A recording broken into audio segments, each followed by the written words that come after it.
अरे इथे सेंटरला घेऊया ना. ऐका, इथे महिला एवढ्या मोठ्या संख्येत उपस्थित आहेत, त्यांचा मान राखून मी वाटतं याच बाजूला उभं राहीन. थोडे आपले बाकीचे सगळ्यांनी बसून घ्या, मागचं मोकळं करा. सगळ्यांनी उतरा.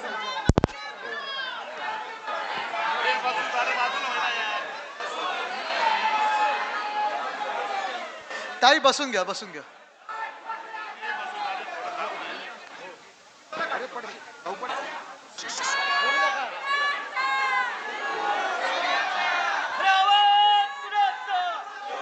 बोलू का?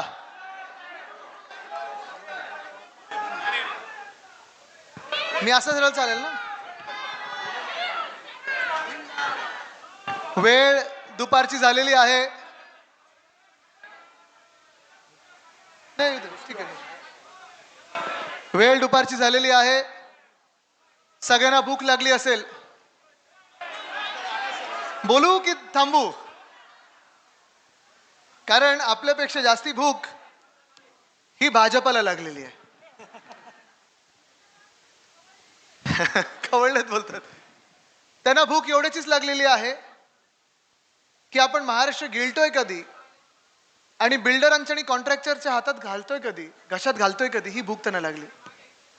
आता तुम्ही मला सांगा की ही भूक त्यांना भागू द्यायची आहे की त्यांना भुकेला ठेवायचं, हे तुम्ही ठरवायचं.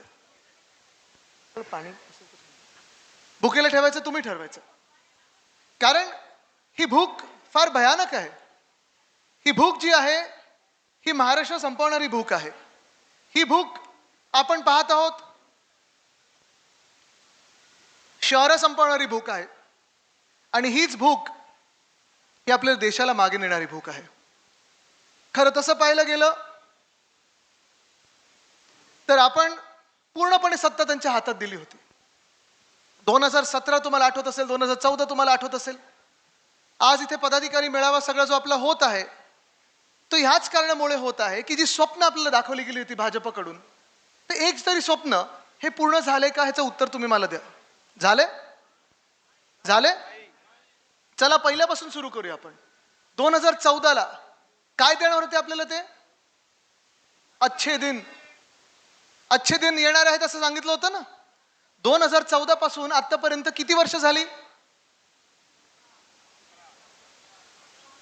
11 वर्ष झाली, 12 वर्ष झाली. 12 वर्ष बहुमताचं ज्यांचं सरकार आहे, दिल्लीत सरकार आहे, महाराष्ट्रात सरकार आहे. तुम्ही मला सांगा, या महाराष्ट्रासाठी असेल किंवा या देशासाठी असेल, चांगले दिवस आलेत का? आलेत? तुम्ही मला एक तरी चांगली गोष्ट सांगा ना. जर आपण संपूर्ण महाराष्ट्राचा विचार केला किंवा देशाचा विचार केला तर जे आपल्याला सांगितलं गेलं होतं की अच्छे दिन मध्ये काय काय होणार आहे, अच्छे दिन आने वाले मध्ये काय काय होणार आहे, सुरुवातच करायची झाली तर 2 कोटी तरुणांना रोजगार मिळणार होता. 20 लाखाला तरी मिळालाय का? मिळालाय? उलट बेरोजगारी वाढत चाललेली आहे. रुपया डॉलरच्या बरोबरीला येणार होता, एकाला 1 होणार होता. आज कितीला पोचले रुपया? 90, 92, 95. म्हणजे जे आपले तरुण मुलं मुली आहेत जे बाहेर शिकायला जातात, मध्यम वर्गातून येतात, ते बिचारे जेव्हा बाहेर शिकायला जातात तेव्हा रुपयामध्ये जेव्हा तिथे डॉलरमध्ये कन्व्हर्जन होतं, भारी कोणावर पडतंय? तर ह्या लोकांवर पडते, आपल्या तरुणांवर पडत आहे. आज साधी गोष्ट तुम्ही मला सांगा ना, महिलांचा सन्मान जो होणार होता, महिलांना जे सुरक्षा देणार होते, महिलांना नोकऱ्या देणार होते, आज तुम्ही मला सांगा ह्या देशामध्ये आपल्या तुम्हाला तरी वाटते का महिला सुरक्षित आहेत? नाही. म्हणजे आपली जंगलं सुरक्षित नाहीत, आपले तरुणांना रोजगार मिळत नाहीये, कुठेही उद्योगधंदा वाढत नाहीये, आपली शहरं काही सुधारत नाहीयेत, महिला सुरक्षित नाहीयेत. अशा सगळ्या परिस्थितीमध्ये आज जर तुमच्या दारी कोणी भाजपवाले आले तर तुम्ही त्यांना सांगा, दादांनो तुमचं 12 वर्ष ह्या देशात बहुमताचं सरकार आहे, तुम्ही एक काहीतरी गोष्ट सांगा जी चांगली केली आहे, मी तुम्हाला मत द्यायला तयार आहे. एक सुद्धा तयार नाही, काही तयार नाही. बोलणार आहे त्याच्यावर, येणारच आहे. आत्ता तिथेच जाऊन आलो मी. पण आज महाराष्ट्रामध्ये आपण पाहतोय, दादा थोडं बसा ना, खूप फ्लॅश झाले आता, बसून घ्या. आज महाराष्ट्रामध्ये आपण पाहतोय मंत्री असतील, मुख्यमंत्री असतील, घटनाबाह्य मुख्यमंत्री उपमुख्यमंत्री असतील, घरा सगळीकडे फिरत आहेत. ह्या आत्ताच्या निवडणुकीमध्ये पैशाचं वाटप जेवढं झाला, बॅगा घेऊन फिरतायत, सगळं काही झालंय, मंत्री माजलेले आहेत, मुख्यमंत्र्यांना संवेदनशीलता नाहीये. जिथे बघतोय आपण कायदा सुव्यवस्थेच्या चिंधडे उडवलेले आहेत.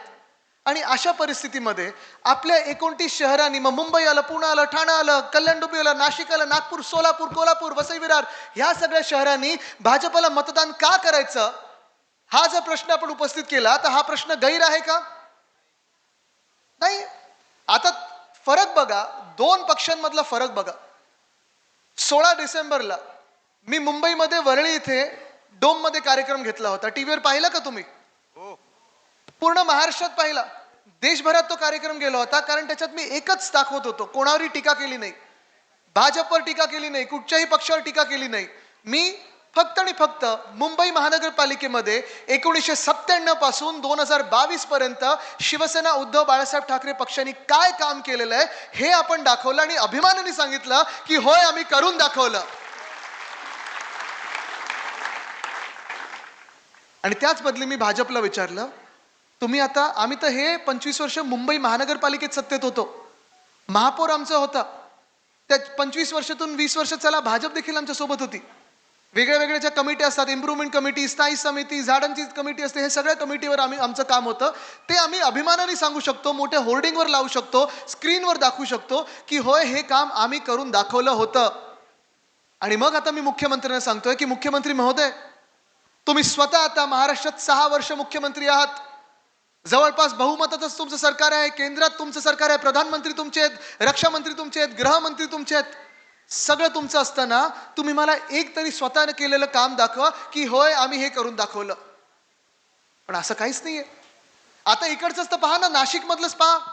तुम्ही मला सांगा, ए दादा जरा फोटोग्राफर थोडे बसा ना इथे, ते फ्लॅश खूप उडतात. तुम्ही मला सांगा, 2017 मध्ये बहुमत कोणाचं आलं? सत्ता कोणाची होती? 2017 मध्ये महापौर कोणाचं होतं इथे?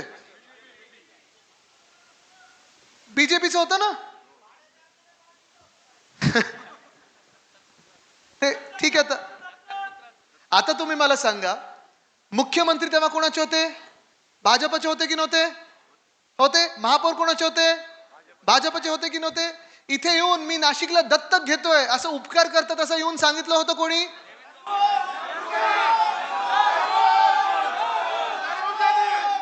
मग 2017 पासून आतापर्यंत जवळपास 9 वर्ष होतील आता ह्या 2026 मध्ये. तुम्ही मला सांगा, नाशिकचं चित्र हे बदललंय की बिघडलंय? मी चुकीचं बोलत असेल तर मला तुम्ही करेक्ट करू शकता. सांगा आदित्य, तुम्ही चुकीचं बोलताय. नाशिक एकदम कुठच्या कुठे गेलंय, वॉशिंग्टनच्या बाजूला तर नाशिक आलेलं आहे. झालंय का असं? नाही झालंय. आपले जे मूलभूत जे प्रश्न आहेत, जे नाशिककरांचे प्रश्न आहेत, त्याच्यावर लक्ष देणं गरजेचं आहे.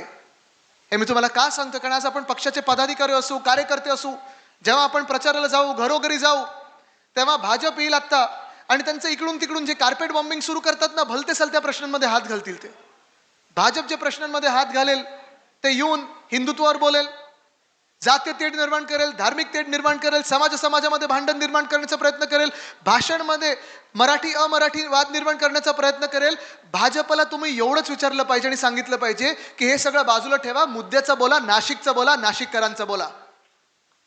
एवढी वर्ष तुमच्या हातात सत्ता असून, एवढे वर्ष तुमच्या हातात ताकद असून, पैसा असून, सगळं काही असून जर उधळपट्टी तुम्ही जर निवडणुकांमध्ये करत असाल तर थोडासा पैसा असेल, थोडासा फंड असेल, थोडंसं लक्ष असेल. तुम्ही जे सांगता ना की आम्ही दत्तक घेणार, दत्तक घेतलं होतं, हे उपकार नका करू. तुमचं कर्तव्य आहे, मुख्यमंत्री म्हणून जे तुम्ही काम केलं पाहिजे, महापौर म्हणून जे तुम्ही काम केलं पाहिजे ते न करता सगळं तुमचं लक्ष हे राजकारणावर असतं, पक्ष फोडण्यावर असतं, सगळी मंडळी गोळा करण्यात असतं, पैसे वाटपत असतं. मग तुम्ही राजकारण सोडून समाजकारण कधी करणार आणि शासन कधी चालवणार? पण आज प्रश्न उपस्थित हाच होत आहे. काल परवाकडे ज्या बातम्या पाहिल्या मी, सगळ्यांकडून इन्कमिंग चालू आहे. ठीक आहे, इन्कमिंग चालू असेल भाजपामध्ये, पण एक तुम्हाला सांगतो, जेवढं इन्कमिंग तिथे होईल तेवढं इथे आपल्या प्रामाणिक कार्यकर्त्यांना संधी दिली जाईल.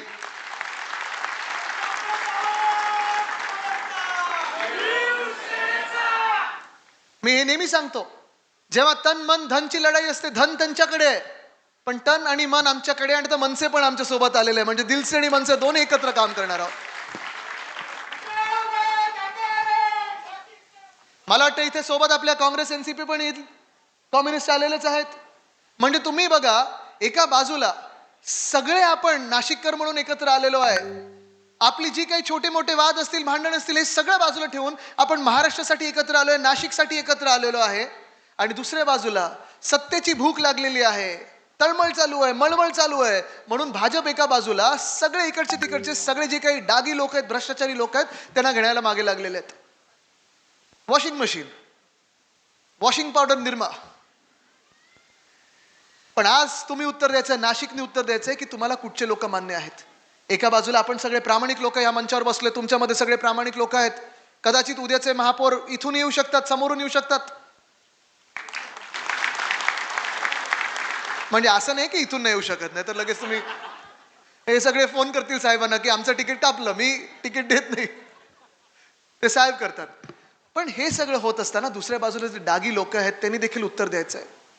आणि आज खास करून या मीडियाच्या माध्यमातून मी भाजपला प्रश्न विचारणार आहे, संघाला प्रश्न विचारणार आहे की जे 25 वर्ष जेव्हा आपण विरोधी पक्षात होतो, जेव्हा आपण लढा देत होतो, 15 वर्ष म्हणजे 99 पासून 2014 पर्यंत जो आपण लढा दिला, लाट्या काट्या खाल्ल्या, आंदोलनं केली, ज्यांच्या विरुद्ध केली, त्यांच्यातले सगळे भ्रष्टाचारी लोक तुम्ही तिथे घेतले. म्हणजे सगळे भ्रष्टाचार जे बरबटलेले पक्ष होते त्यांना स्वच्छ केलं तुम्ही. ज्यांच्यावर आरोप झाले होते, जे आरोप सिद्ध झालेत त्यांना तुम्ही तुमच्या पक्षात घेतायत. जे खोटे नाटे आरोप होते ते अजूनही स्वच्छ म्हणून आमच्या सोबत आहेत. मग भाजपच्या कार्यकर्त्यांना विचारतोय आणि संघाच्या कार्यकर्त्यांना विचारतोय, तुम्ही ह्याच्यासाठी लढला होतात का? आज भाजपामध्ये हे सगळीकडे होते, मुंबईत असेल, पुण्यात असेल, नाशिकमध्ये असेल, ठाण्यात असेल, जिथे जिथे इन्कमिंग झालेलं आहे, तुम्ही साधा प्रश्न त्यांच्या स्थानिक आमदार किंवा खासदारांना विचारा की तुम्हाला विचारून यांना घेतलं का पक्षामध्ये. बरं, त्यांच्यासाठी जे लढत होते, त्यांचे जे कार्यकर्ते होते, जर हेच सगळे डागी लोक तुमच्यामध्ये घेतले तर ह्या कार्यकर्त्यांना, तुमच्या कार्यकर्त्यांना कधी तिकीट मिळणार आहेत? हा प्रश्न राहतोच. आज प्रश्न करण्याचे, उपस्थित करण्याचे खूप आहेत. पण आज जो तपोवनचा तुम्ही विषय घेतलेला आहे, तो तपोवनचा देखील विषय, आता तिथेच थोडी धूळ आत गेली घशात.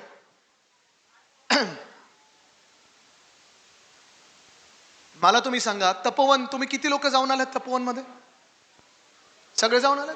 सुंदर जागा आहे. म्हणजे मी आता पहिल्यांदा तिथे पाऊल ठेवलं आणि पहिल्यांदा पाऊल ठेवत असताना मला वाटलं, हा कुठे आलो, चांगलं झालं. मी त्यांना विचारणार होतो, आपण मेळावा वगैरे उद्या परवाकडे घेऊ शकतो का, आज एक दिवस इथेच बसूया. तपश्चर्याचं वन, पंचवटीत तपश्चर्याचं वन, प्रभू श्रीरामाच्या पावन पदस्पर्श झालेली ही भूमी. आणि अशा भूमीत प्रभू श्रीरामाचे जिथे वास्तव्य राहिलेले हे पंचवटी कापण्याचं काम कोण करू शकतं? कोण करू शकतं? राक्षस करू शकतात, रावण करू शकतात, पण प्रभू श्रीरामाचे भक्त नाही करू शकत. हे भाजपवाले जेव्हा येतील आपल्यामध्ये, जेव्हा जय श्रीराम बोलतील, त्यांना सांगा, राम आमच्या मनात आहे, हनुमान आमच्या हृदयात आहे. तुमच्या मनात जर असतं तर तपोवन तुम्ही कापलं नसतं.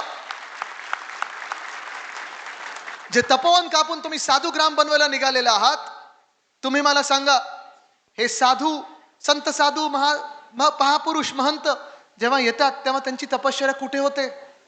जंगलात होते, वनात होते, 5 स्टार मध्ये होते? नाही. पण हे भाजपवाले खोटे बोलत आहेत.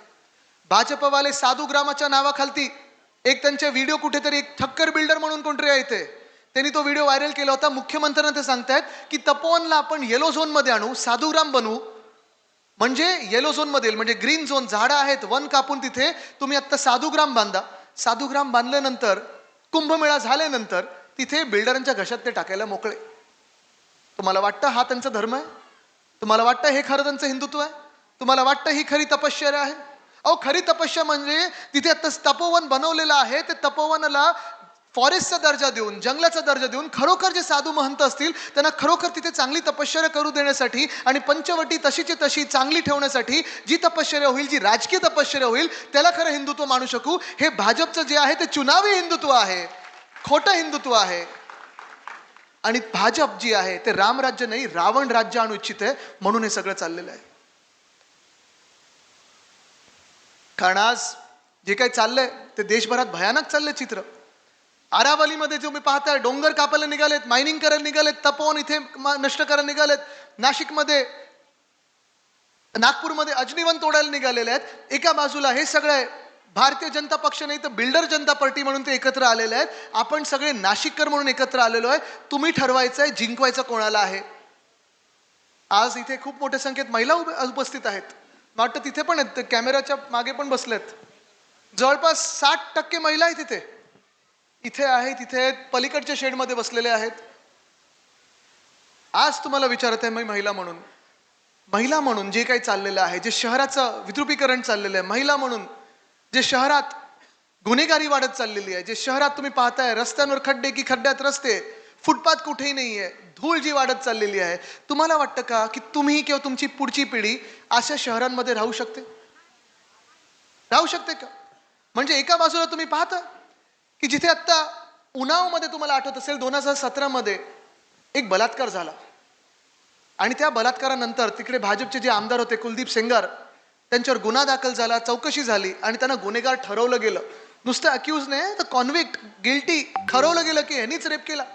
त्या मुलीने देखील सांगितलं की होय ह्यानीच रेप केला, त्याच्यानंतर गँगरेप केला, त्याला जेलची शिक्षा झाली, जन्मठेप झाली. पण भाजपचा आमदार होता म्हणून ज्या माणसाला फासावर चढवायला पाहिजे होतं त्या माणसाला परवा बेल मिळालेली आहे. पर या माणसाने फक्त म्हणजे रेप केला, कोणाचा बलात्कार केला तर फासावर चढवलंच पाहिजे, पण तेवढंच नाही केलं तर वडिलांना त्यांनी ज्युडिशियल कस्टडीमध्ये मारून टाकलं. त्याच मुलीच्या वडिलांना, त्या मुलीच्या परिवाराला एका गाडीचा ऍक्सिडेंट घडवून आणला आणि त्या परिवाराला मारून टाकलं. परवाकडे तिची आई आणि ती बिचारी जेव्हा ह्याला बेल मिळाली, ह्या घाणेरड्या राक्षसाला ज्याला फाशीवर चढवायला पाहिजे होती बेल मिळाली, तेव्हा भाजपचे लोक जाऊन त्याला हार तुरे घालत होते, तिची ओवाळणी करत होते आणि हिची आई आणि ही जेव्हा बिचारी रस्त्यावर आंदोलन करायला आली तेव्हा पोलिसांनी उचलून हिना फेकून दिला आत. असं सरकार तुम्हाला भाजपचं मान्य आहे का? हे जंगलराजच झालं. म्हणजे ते जे बोलतात ना जंगलराज बिहारमध्ये होतं, तसं नाहीये. भाजपाच्याच राज्यात जंगलराज होत आहे. बिल्किस बानो सोबत काय झालं? तिच्या 3 वर्षाच्या मुलाला डोळ्यासमोर चिडून टाकलं होतं, तिच्या परिवाराला मारून टाकलं होतं आणि तिच्या देखील बलात्काराला जेव्हा तो जेलमधून बाहेर आला त्याला हार घातले, तुरे घातले. असे हे भाजपवाले हे महिलांना मान्य आहेत का? म्हणजे लाडकी बहीण मधून मध्ये मुख्यमंत्री चिडले होते अधिवेशनात, मी पाहिलं की तुम्ही लाडकी बहीणवर सतत बोलू नका, लाडकी बहीणवर सतत बोलू नका. अहो लाडकी बहीणवर बोलणार आम्ही, कारण तुम्ही पहिलं तर सांगितलं होतं लाडकी बहीणमध्ये की 2100 रुपये आम्ही देऊ, सांगितलं होतं की नव्हतं? म्हणजे तुम्ही तिथे तर खोटं बोललाच, पण ज्या तुम्ही लाडक्या बहिणी म्हणून फसवतात ज्या बहिणींना, त्यांची सुरक्षा तरी तुम्ही कायम ठेवा. पण एक भयानक चित्र आपल्या डोळ्यासमोर येते. म्हणजे शेतकरी आत्महत्या करत चाललेले आहेत, तिकडच्या शेतकरी महिलांचे जे कुंकू आहे ते पुसत चाललेले आहे, पण तिथे कर्जमाफी तुम्ही करत नाही. महिलांवर जे बलात्कार होतात, महिलांवर जे अत्याचार होतात त्याच्यावर तुम्ही बोलायला काही तयार नाही. गुन्हेगारी वाढत चाललेली आहे, तिथे बोलायला तयार नाही. मला वाटतं 1-1.5 वर्षापूर्वी नाशिकमध्ये किती खून झाले होते?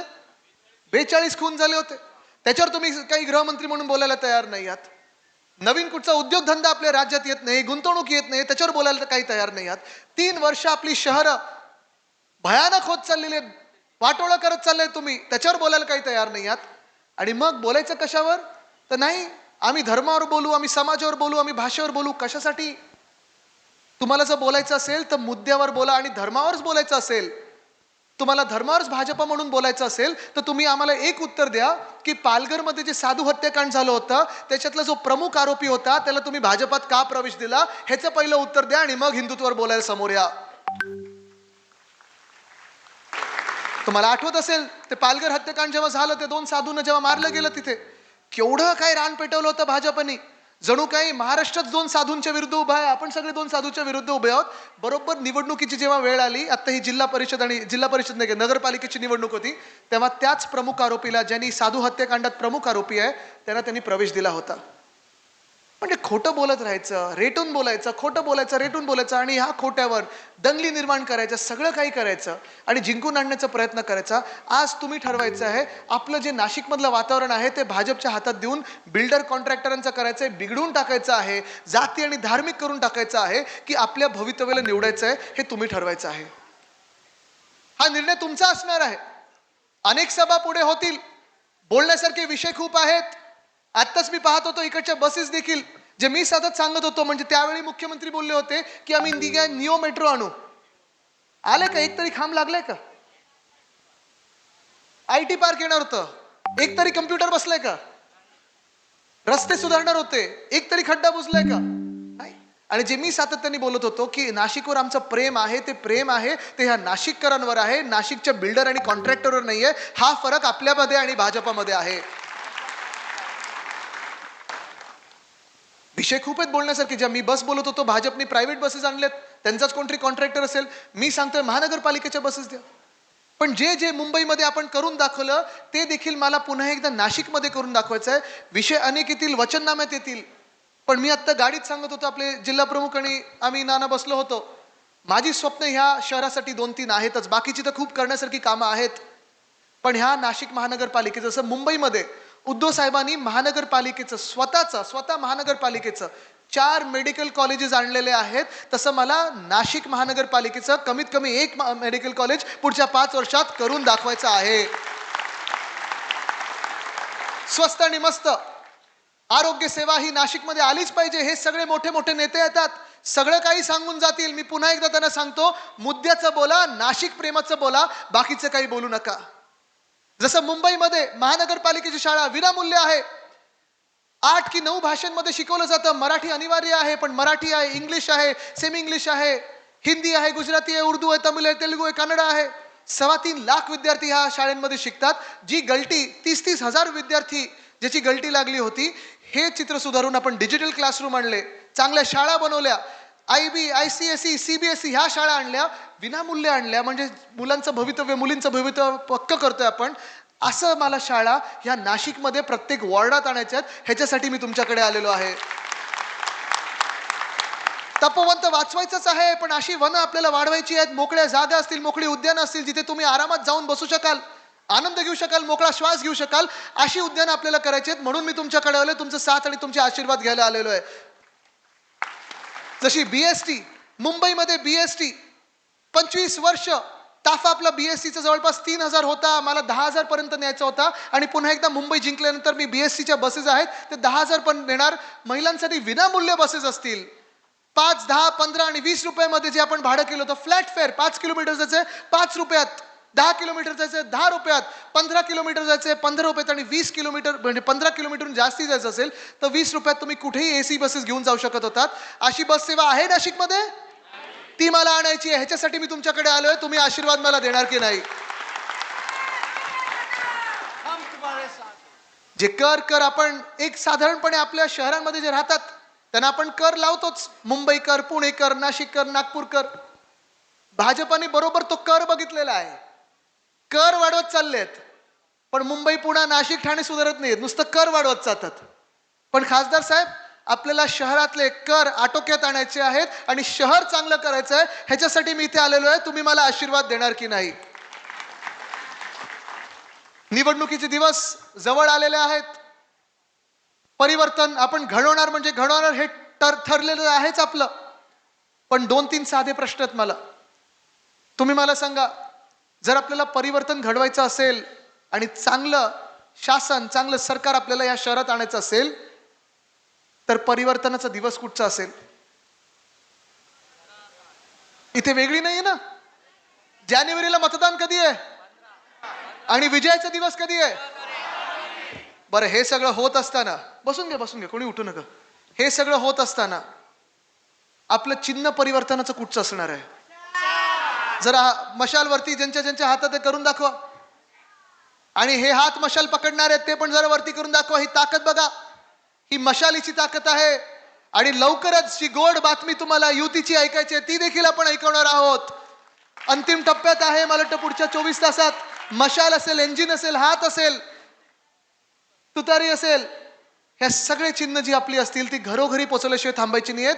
कारण 2 भाऊ एकत्र आलेले आहेत, 2 ताकदी एकत्र आलेल्या आहेत. पण ही ताकद जेव्हा जनतेची एकत्र येईल तेव्हा भाजपला जे रावणाचं राज्य नाशिकमध्ये आणायचं आहे, पंचवटीमध्ये आणायचं आहे, तपोवनमध्ये आणायचं आहे, ते पळवून लावून पुन्हा एकदा आपल्याला प्रभू श्रीरामाचं राज्य इथे आणायचं आहे. तयार आहात? तयार आहात? तयार आहात? जिंकायला तयार आहात? पुढच्या लढाईला तयार आहात? कारण आश्वासनं ही खूप दिली जातील. इथे इच्छुक आहेत मला माहिती आहे, पण इच्छुकांनी पण ठरवायचं आहे, आश्वासनाला बळी पडायचं आहे की प्रामाणिकपणे सोबत राहायचं आहे. ठरवलं का तुम्ही? इथे जनतेमध्ये देखील भाजपा पैशाचं वाटप करेल, पैशाचा पूर आणेल, पण हे 2 दिवसाचे पैसे वाटणार आणि पुढचे 5 वर्ष अंधारात घालवणार. तुम्ही ठरवायचंय कोणाला तुम्ही मतदान करणार आहात. कार्यकर्ते म्हणून, पदाधिकारी म्हणून तुम्ही ठरवायचं आहे. त्यांना ताकद दाखवायची आहे की नाही? त्यांना हद्दपार करायचंय की नाही? आणि आपला महापौर बसवायचा आहे की नाही? नाशिकवर प्रेम करणारा महापौर पाहिजे की दिल्ली समोर झुकणारा महापौर पाहिजे? हे तुम्ही ठरवायचं आहे. आणि जर ठरवलं असालच तर आजपासून घरोघरी जाऊन प्रचार करा. दिवस फार कमी आहेत. परिवर्तन घडवायचं असेल तर प्रत्येक दिवस, प्रत्येक क्षण, प्रत्येक तास आपल्याला घरोघरी जाऊन प्रचार करायला लागेल आणि प्रामाणिक जनतेला सोबत घेऊन 16 तारखेला विजय मिरवणूक काढायला लागेल. धन्यवाद. जय हिंद, जय महाराष्ट्र, वंदे मातरम.